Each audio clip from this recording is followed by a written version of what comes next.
Olá, gente querida, gente amiga do canal Paz e Bem, da Pós TV 247. Aqui, Pedro Lima Vasconcelos. Ele que foi meu professor, continua sendo meu professor e virou amigo. Nos fizemos bons amigos, dessas amizades que a vida nos presenteia. Pedro Lima Vasconcelos, como está você? Meu amigo Mauro, quanto tempo, não é, que a gente não se encontra pela tela do Paz e Bem? É isso mesmo. Satisfação estar aqui com você nesse fim de ano, cumprimentá-lo pelo percurso feito, por tanta coisa que marcou o seu 2021, né? Tantos desafios e tantas vitórias. Me alegro Sim, muito por elas. E, enfim, obrigado. respirando os estertores de 2021 para olhar para 2022, que ele seja de horizontes mais amplos e mais generosos, né, para todo mundo, para a nossa gente, o povo Foi um ano... brasileiro. Perdão, desculpa. Não, é isso aí. Foi um ano de dimensão trágica, terrível para todos nós, para o Brasil. Acho que cada um de nós vivenciou pessoalmente esse caráter trágico desse ano, mas também um ano de muitas vitórias, né? Para Pedro, para mim, eu sei que seu ano também foi recheado de desafios. Chegamos ao final do ano, isso que importa. Hoje é 31 de dezembro de 2021. É um programa especial, é um programa que abre as portas de 2022 aqui com a comunidade da Pós TV 247, com a comunidade do canal Paz e Bem. Este programa foi gravado por mim e pelo Pedro, porque agora, dia 31, eu estou de férias, estou viajando, estou num lugar sem conexão com internet. Mas fizemos questão, Pedro e eu, de gravar esse programa para dialogar com toda a comunidade da Pós TV 247 e do canal Paz e Bem. Por isso, não temos possibilidade de diálogo com quem vai chegando no chat, mas quero que todo mundo saiba que o coração do Pedro, meu coração, bate no ritmo de quem está aqui assistindo e quem participou do curso com Pedro, dos cursos com Pedro, né, e de quem se fez amigo, amiga, amigue nessa trajetória. Se você está assistindo esse nosso programa, tiver condição, não precisa ter condição nenhuma, inscreva-se no canal Paz e Bem, inscreva-se na Pós TV 247. Fundamental a gente ir construindo essa inserção, essa relevância. Se você tiver condição, tiver possibilidade, torne-se um assinante, uma assinante do canal Paz e Bem. Tem na descrição desse vídeo e no canal Paz e Bem, no alto, tem uma cobrinha colorida ali, é o nosso programa de assinaturas solidárias. Se puder, maravilha, ajuda a gente nos projetos para 2022. Pedro, vamos lá, né? Vamos embora. Vamos lá. Se 2022 está chegando, vai chegar com anúncio. E bom anúncio. Bom anúncio. Cara de profecia. Bom anúncio que é o retorno do nosso curso com Pedro Lima Vasconcelos. Nós vamos reiniciar, anota aí, 24 de janeiro de 2022, às 5 horas da tarde, a gente retoma o curso com o qual nós começamos uma navegação interrompida, parou no porto e agora lançamos-nos ao mar novamente para mergulhar na história das religiões, das espiritualidades ao longo da história da humanidade. Pedro, nós começamos nosso percurso navegando ali pelo Japão, China, Índia. Queria que você fizesse um balanço dessa primeira parte do curso e o que nos espera daqui para frente. Muito bem. Então, Mauro, 20 encontros nós fizemos dentro dessa programação que foi sendo alargada, né, ao longo do tempo. Já virou também uma marca, né, dos nossos trabalhos aqui. A gente faz uma programação com um certo tamanho e, na medida da necessidade, vai ampliando, né, e fizemos, né, estes 20 encontros, focando as religiões, focando as espiritualidades, como você disse, a partir de uma perspectiva, né? os textos sagrados, né? Os livros sagrados, as escrituras sagradas, mas não só aquilo que é escrito, mas aquilo que, permeando o escrito, antecede e avança além do escrito, que é a dimensão da oralidade, que é a dimensão da transmissão, da tradição, né? Esse é o sentido básico da palavra, aquilo que se transmite, né? E que mantém a vida, mantém vitalidade justamente porque é transmitido e é recriado, né, em novas circunstâncias. Então, no fim das contas, se trata de uma abordagem a um sem número de expressões religiosas presentes na história da humanidade e presentes hoje, né, em muitos dos casos, a partir destas suas expressões textuais, entre escritos, né, e processos de oralidade. E, como você já disse, né, quem nos pôde acompanhar, né, viu, começamos lá na Terra do Sol Nascente, né, com alguns dos escritos importantes, né, o Kojiki, para ficar em um dos exemplos, e depois nos perdemos na China. Pois atravessamos o mar e aí a gente se perde na China, se perde no sentido de que a China por si só é um planeta, né? É um continente aquilo ali. A multiplicidade das expressões presentes numa história várias vezes milenar, com impacto nos tempos atuais, obviamente, e os cruzamentos entre essas diversas tradições fizeram com que o nosso mergulho na China demorasse para acabar.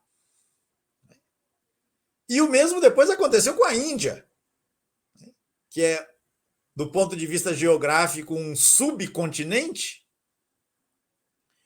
mas também riquíssimo no que diz respeito à história das tradições religiosas, das espiritualidades e da produção dos textos, né? Então, o foco nos textos como a porta de entrada para a gente abordar esses universos culturais e religiosos, de um lado, muitas vezes desconhecido para nós aqui do Brasil, particularmente, mas universos absolutamente fascinantes, né? Pôde tomar contato, falo por mim que, tendo que estudar, tendo que preparar os materiais para a gente discutir aqui e apresentar, eu fui descobrindo uma série de coisas absolutamente impressionantes, impactantes para mim. Então, voltando à China, perceber que a China, do ponto de vista da religião, não se define apenas pelo confucismo e taoísmo, e estamos resolvidos. Não, a coisa é muito mais complicada, né? Os livros atribuídos a Confúcio, né, aqueles em quem se reconhece na tradição alguma intervenção de Confúcio, esses livros, na verdade, antecedem o tempo da vida de Confúcio, e esses livros são parte de uma imensa biblioteca, né, neste mundo que se costuma chamar de confuciano, né?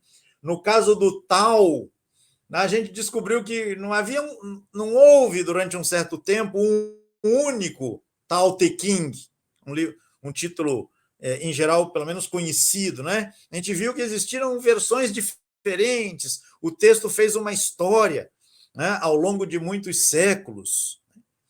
Enfim, é uma riqueza muito grande na inventividade, né, das gerações que se sucederam neste verdadeiro continente, né, de uma história fabulosa e desconhecida, a maioria das vezes, que é a China. No caso da Índia, né, então a gente transpôs o Himalaia num certo momento, né, e chegou à Índia, né, a sensação de estupor, de espanto, de admiração frente ao que aquele subcontinente nos reservava, quero crer que não tenha sido só minha essa sensação, né? Porque também aí a gente tem uma literatura vastíssima, né? E modos de utilização desses materiais, né? As formas de circulação, de transmissão, de recitação, né? Os números, né, na Índia em particular, eles me impressionaram muito, Mauro. Então, a gente encontrava lá poemas, né, como Mahabharata, com 100 mil versos, em uma outra versão, 200 mil versos, coisas assim absolutamente gigantescas, né? E recitações orais, de memória, de livros inteiros, né? Hinos e mais hinos, né? Recitações feitas em contextos rituais ou em momentos de recolhimento por parte da pessoa, né? Que quer estabelecer ali a conexão com o mundo transcendente, com o mundo divino, enfim. E também nos demos conta de que não bastava falar ao tratar da Índia, simplesmente de hinduísmo e de budismo, né? Mas pelo menos mais duas outras expressões foram visitadas por nós, né? Que foram o sikhismo e o jainismo. E aí nós chegamos, né, Mauro?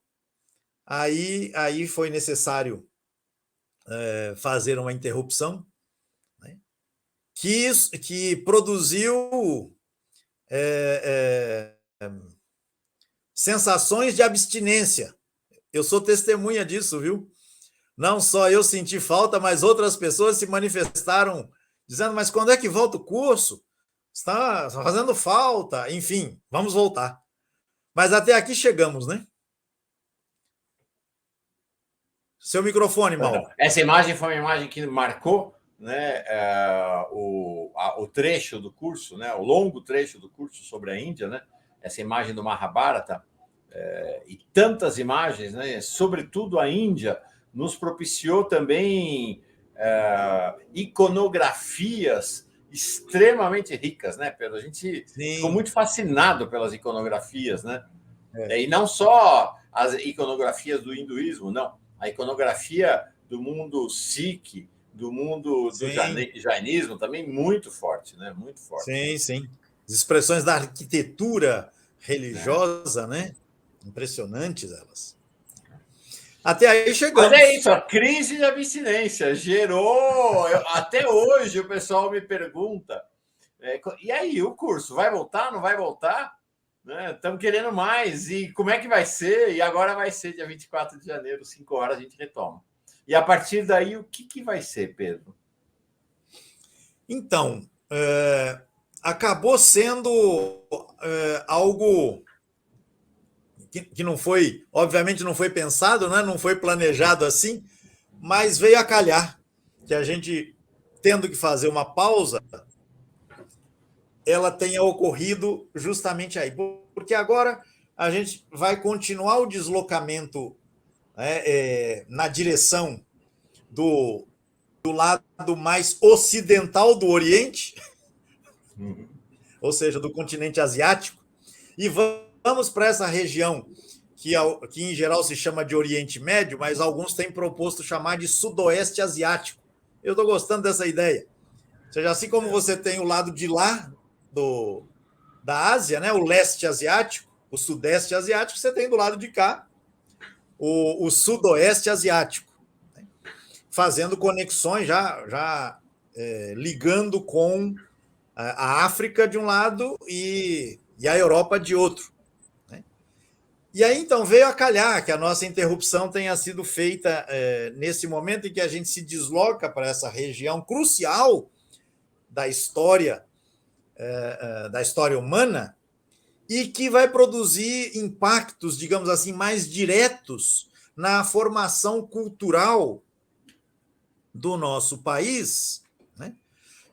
Na medida em que este sudoeste asiático é a pátria de um dos pilares da chamada civilização judaico-cristã, né, que nos conforma, né, inevitavelmente, na medida em que se inventou um projeto chamado Brasil, capitaneado por portugueses, né, herdeiros, né, desta tradição.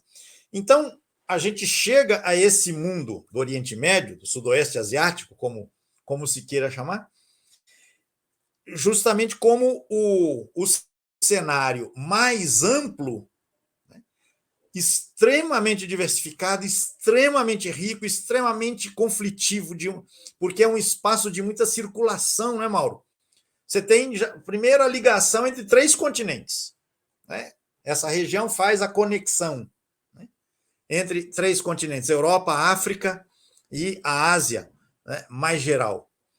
E aí você tem circulação de gente, você tem circulação de bens, trocas, intercâmbios culturais, tudo isso repercute, né, no universo das religiões e no universo dos textos, né, dos quais a Bíblia judaico-cristã é apenas uma expressão, a mais conhecida entre nós, mas apenas uma, né?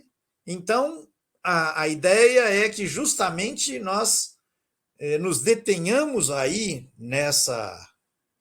neste cenário muito amplo, muito complexo, de muitas línguas, de muitas trocas, como eu dizia, né?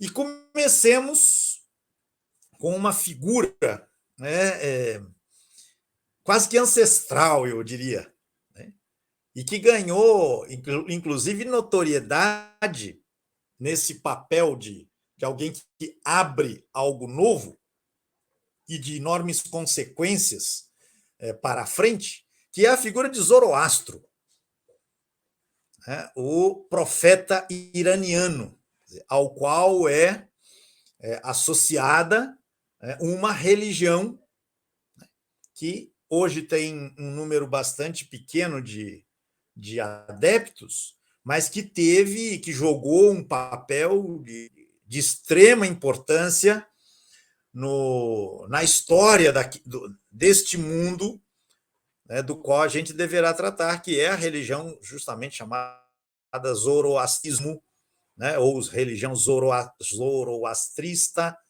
né, vinculada a essa figura de nome Zoroastro ou Zaratustra. E eu disse, né, que esse fulano, né, Zoroastro ou Zaratustra, ganhou um lugar de muito destaque no final do século XIX com a escrita do livro do filósofo Nietzsche, né? Assim falou Zaratustra, né? E por que o Nietzsche vai retirar Zaratustra do pó da história e trazê-lo, né, para intitular uma das suas mais importantes obras? E Nietzsche, com a argúcia que lhe era característica, não vai atrás de Zaratustra à toa. Então, eu penso em começar com isso, né, com a religião iraniana, o zoroastrismo e o seu texto, né, um texto que tem o nome, que leva o nome de Avesta. Então, mantendo aí o foco que caracteriza o nosso percurso, né, que é pegar o texto, a gente começa com ele, dentro desse universo. Você quer dizer alguma coisa, por favor? Vai começar quentíssimo o nosso curso, então, a partir de 24 de janeiro. Bem legal, Pedro, bem legal mesmo. E aí, nós vamos enfurnar nossas velas e navegando, até que, talvez ainda em 2022, ou apenas em 2023, aportemos em terras brasílias, não é isso? Vamos acabar chegando aqui. Porque, veja, essa região do Sudoeste Asiático, ela tem não só ela tem uma variedade, digamos assim, horizontal, né? A gente fala do Irã, a gente fala da Mesopotâmia, né? A região do atual Iraque, né? A gente fala do Egito, né? Egito já na África, mas enfim, ali conectado diretamente. A gente fala dos hititas, né? Já indo na região do que hoje é a Turquia. A gente fala da Arábia, né? A qual está associada a escrita, pelo menos de maneira tradicional, né? A associação tradicional, a escrita de um livro, o surgimento de uma religião, que é o Islã, né? A gente hoje sabe que a coisa é bem mais complicada do que isso, mas enfim, quando chegar lá a gente trata disso, né? Mas enfim, Irã, o mundo hitita, o Egito, a Península Arábica e no meio a terra de Canaã. A terra de Canaã, que será a terra de Israel, que depois será a terra palestina.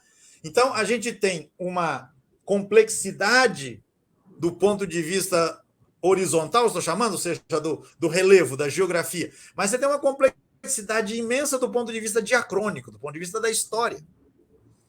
Né? Ou seja, são milhares de anos de história com repercussão fundamental, né? Nos tempos subsequentes, até hoje.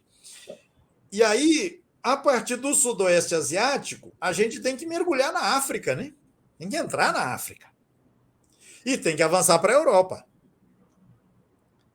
Para depois pegar as caravelas, né, de Colombo e chegar aqui e descobrir que aqui também havia gente.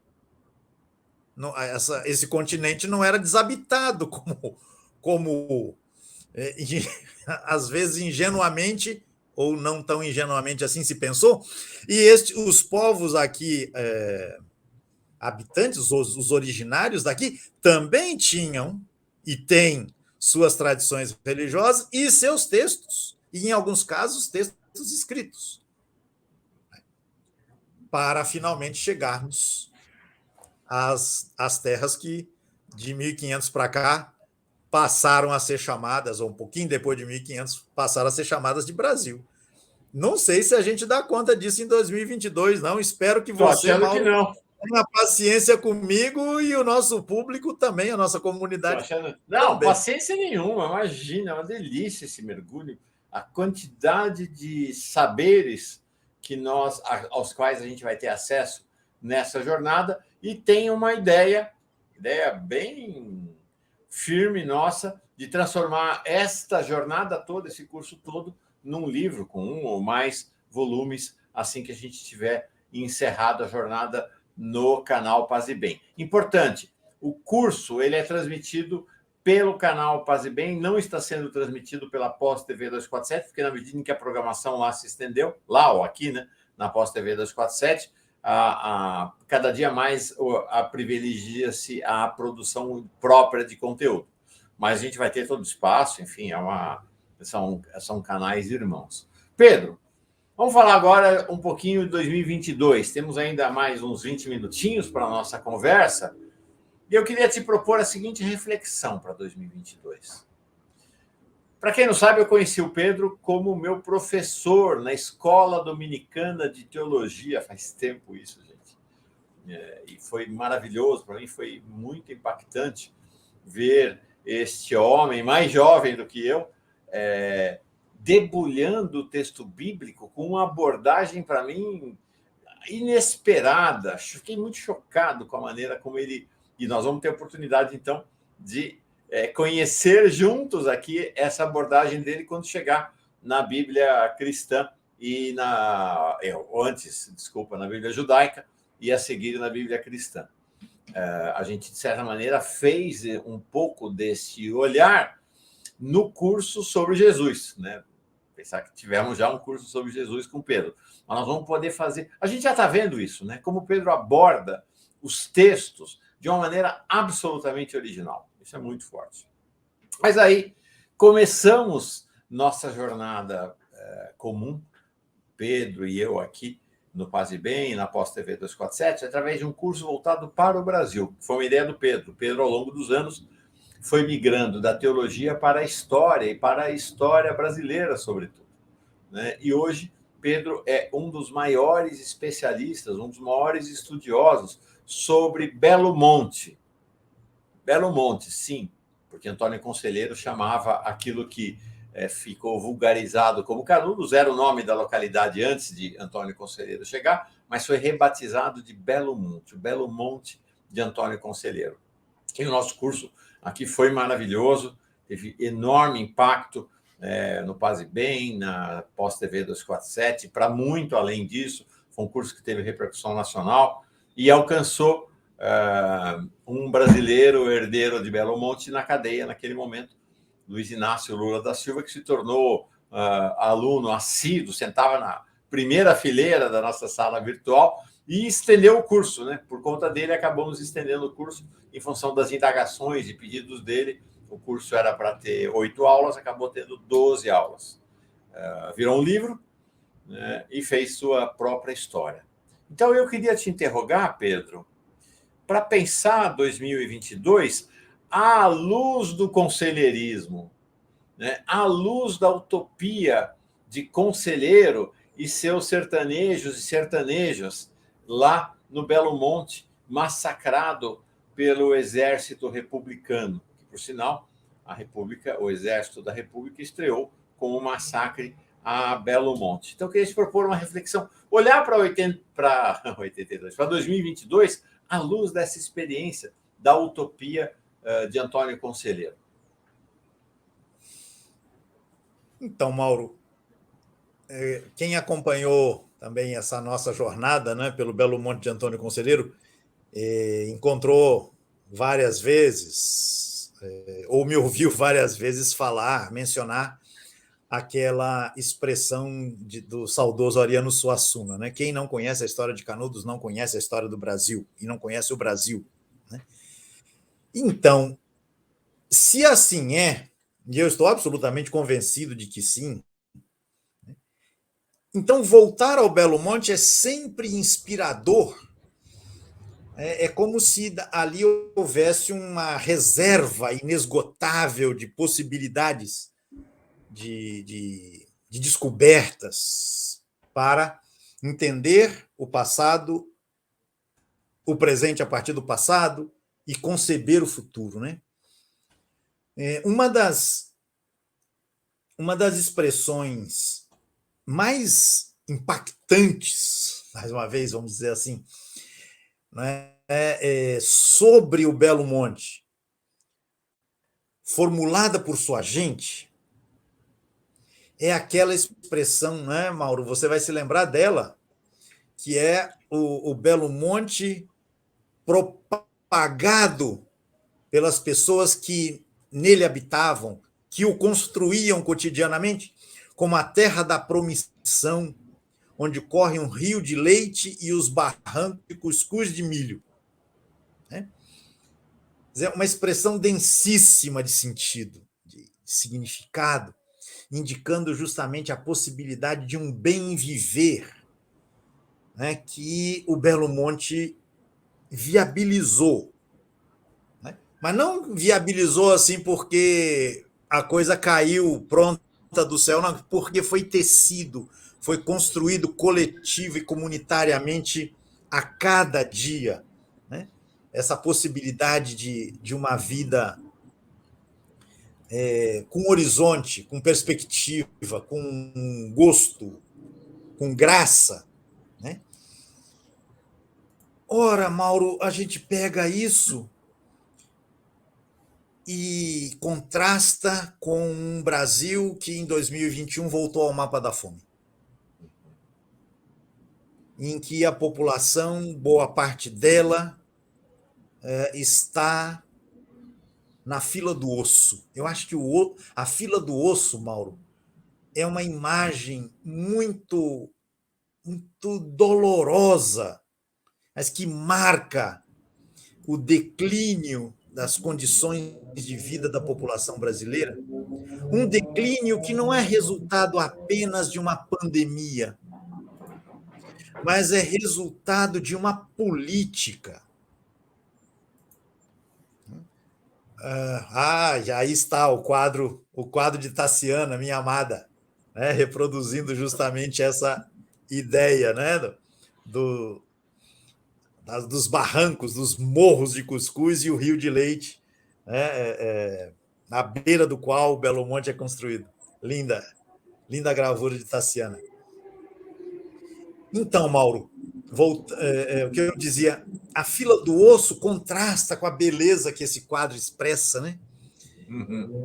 E uma fila do osso que não é um acidente, mas é um resultado de uma política deliberadamente ordenada para produzir este efeito. Não era possível que fosse de outra forma. Né? Uma pandemia conduzida quanto ao enfrentamento dela de maneira absolutamente irresponsável, de maneira desgovernada, ou seja, sem governo, mas não só sem governo, você tem o governo jogando contra, né? Apostando no quanto pior, melhor. Né? Então, o não podia ser outro. Né? E penso que a fila do osso é um emblema deste ano que estamos encerrando, né? E ao qual conseguimos sobreviver. E não foi todo mundo que conseguiu sobreviver, né? Porque nós temos 620 mil que ficaram pelo caminho, pelo menos. Né? Claro que 620 bem pessoas que ficaram, que nos deixaram em 2020, mas em 2021 isso se agudizou. Né?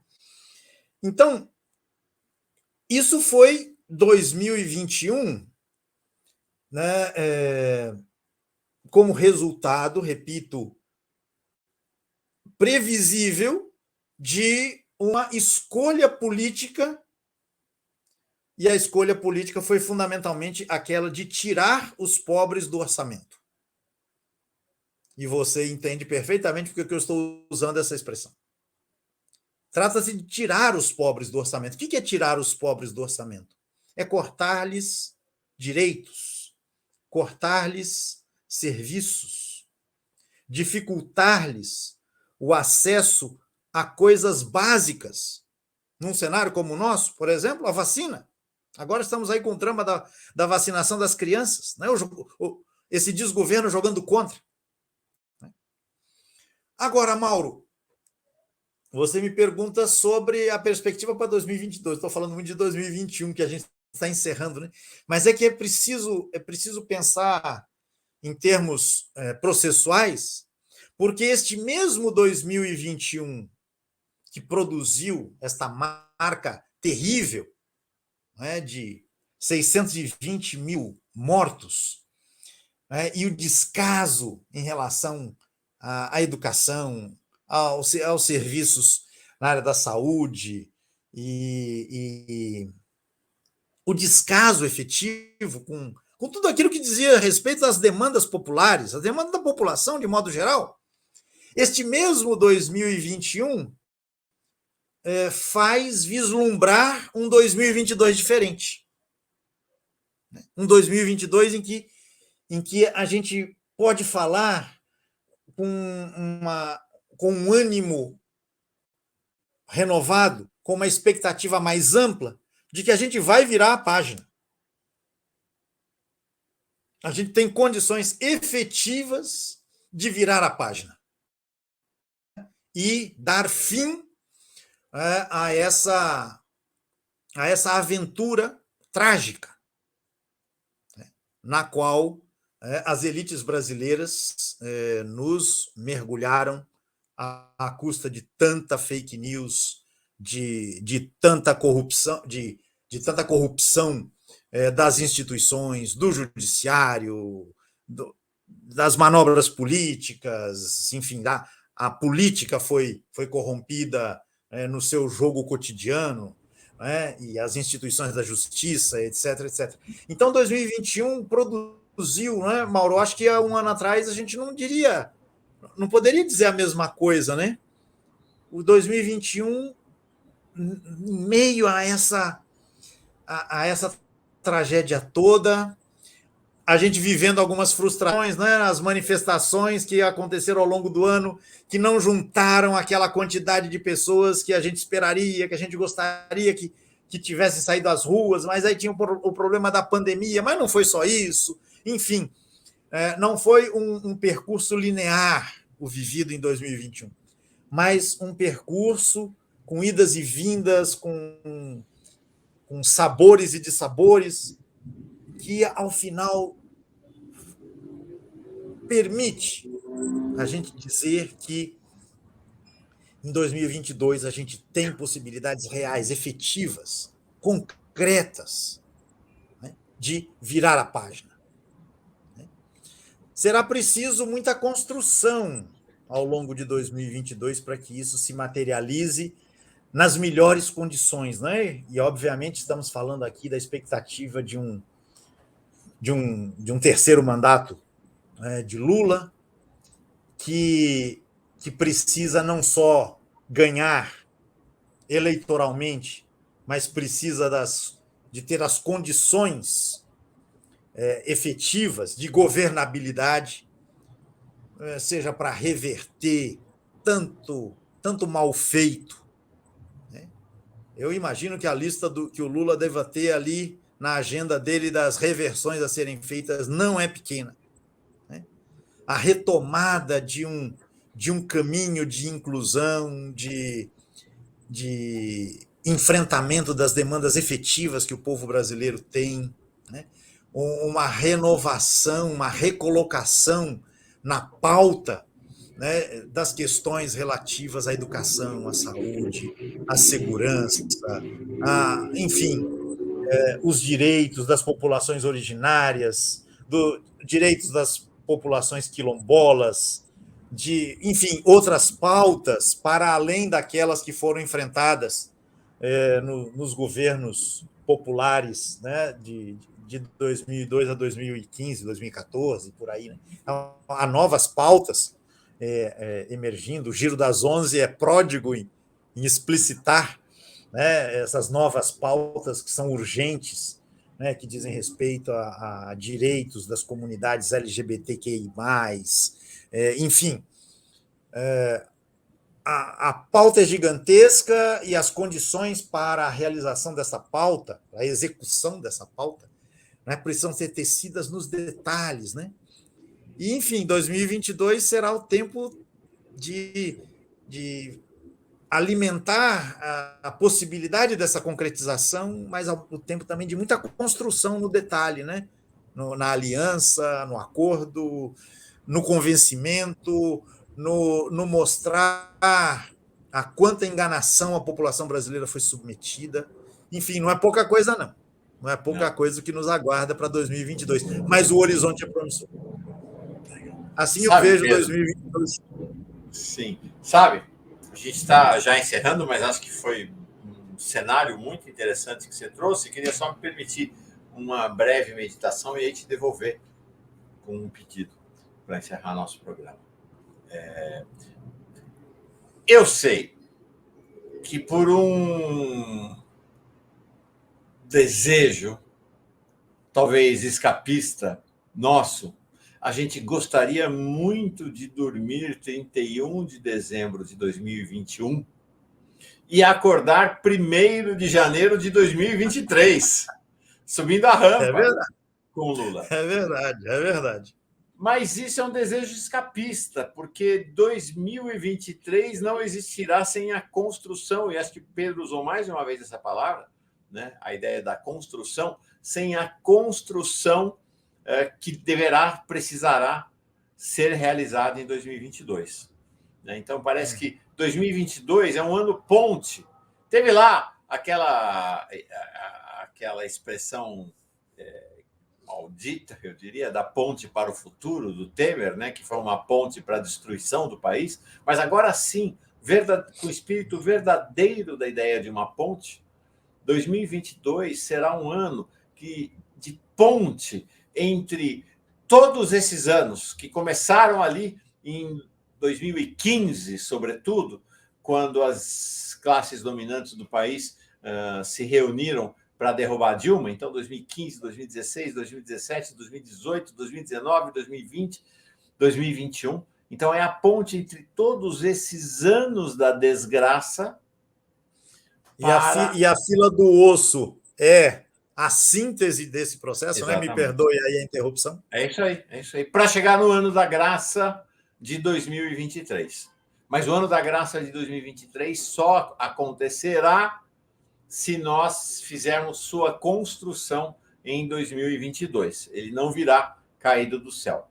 Ele será construído aqui pelo nosso labor, pelo nosso trabalho, pela nossa luta comum. Então, um ano ponte. Né? Um ano ponte que nos conduzirá, o Pedro também resumiu bem, Pedro, achei bem legal essa ideia que você traz, porque eu lembro, sabe, 2012, 2013, 2014, quando a gente teve uma batalha grande para reeleger Dilma, mas era assim, existia uma noção, e para os mais jovens que não tinham vivido como nós a ditadura, só existia dali para melhor, só existia dali para frente. Inclusive, havia uma crítica ao governo Dilma, aos governos do PT, porque todo mundo se sentia muito liberado para essas críticas, porque a ideia era nós só vamos daqui para frente. Era inimaginável, especialmente pelos mais jovens, o retrocesso. Era inimaginável. E esse retrocesso significou muita destruição. Então, se 2022 será um ano de construir a vitória eleitoral e a chegada, a subida da rampa em 2023, isso tudo nos conduzirá a um 2023 de reconstrução do país. Não se trata mais de avançar em cima do que foi feito, né? Lamentavelmente, mas, por outro lado, assim é a vida, né? Significará retomar o que foi desfeito para reiniciar a caminhada, né? É uma jornada, 2023 não será como foi a continuidade do primeiro para o segundo governo Lula, do segundo governo Lula para o primeiro governo Dilma e para aquele sufoco que foi o segundo governo Dilma. Não, as tarefas são muito diferentes do que aquelas daquele momento, né? Então, anos desafiantes, né, Pedro? Grande desafio pela frente. Afinal de contas, Mauro, passar da fila do osso para os barrancos de cuscuz, de milho e um rio de leite, essa travessia não é fácil. Não é fácil. Né? Nós vínhamos rumando, Mauro, na direção de um certo momento em que iam abolir a Lei Áurea. Iam abolir a Lei Áurea, porque alguns não, nós voltamos a antes de Getúlio, né? Porque as leis trabalhistas estão destruídas. Aí outros já disseram, não, a gente já voltou para antes de 1917, quando os primeiros direitos de greve, né? As greves que nós estudamos lá nos retalhos, né? Esses direitos também já não existem mais. Em breve a gente teria a abolição da Lei Áurea. Então, se trata realmente de desfazer, ou melhor, refazer aquilo que desfizeram do que foi feito. Estou fazendo uma brincadeira aqui com o verbo fazer e seus derivados, para expressar com isso o meu entendimento de que a tarefa é hercúlea. Sim. Desfazer o mal feito.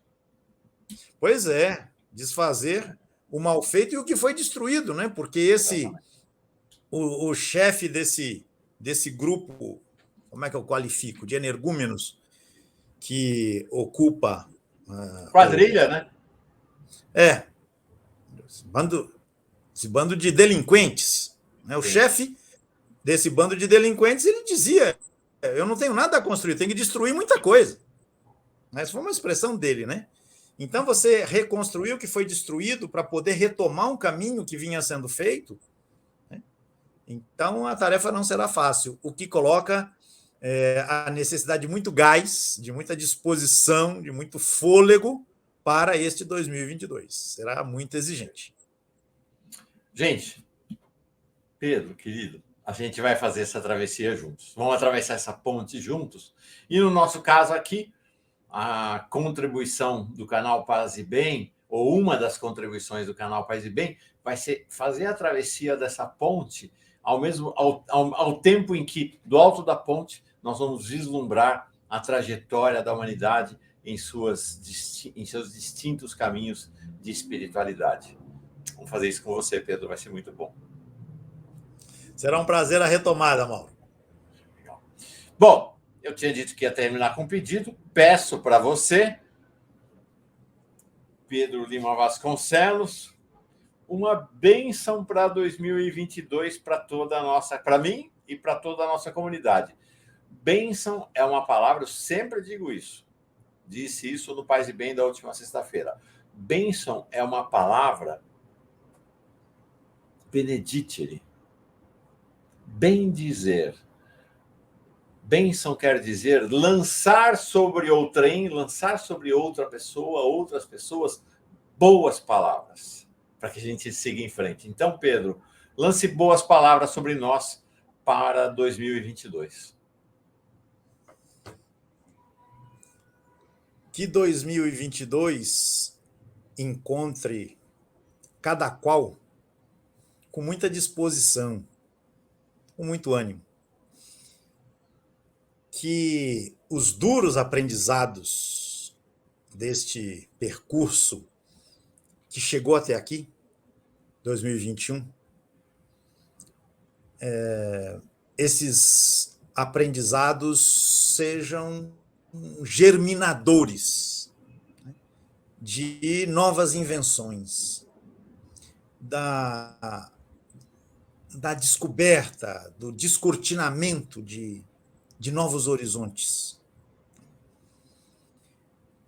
E que 2022 encontre cada qual com essa disposição renovada de dar a sua contribuição. Precisaremos, né, Mauro, de engajamento, né, por este Brasil que a gente quer reconstruir, que a gente vai reconstruir. A gente precisará de muitas, muitas, muitas mãos, corações, sensibilidades, né, afetos, olhares. Então, que essa passagem de ano que a gente vai viver, né, daqui a pouquinho, né, proporcione, né, ou comece a proporcionar esta disposição indispensável para tecer um ano que realize essa ponte.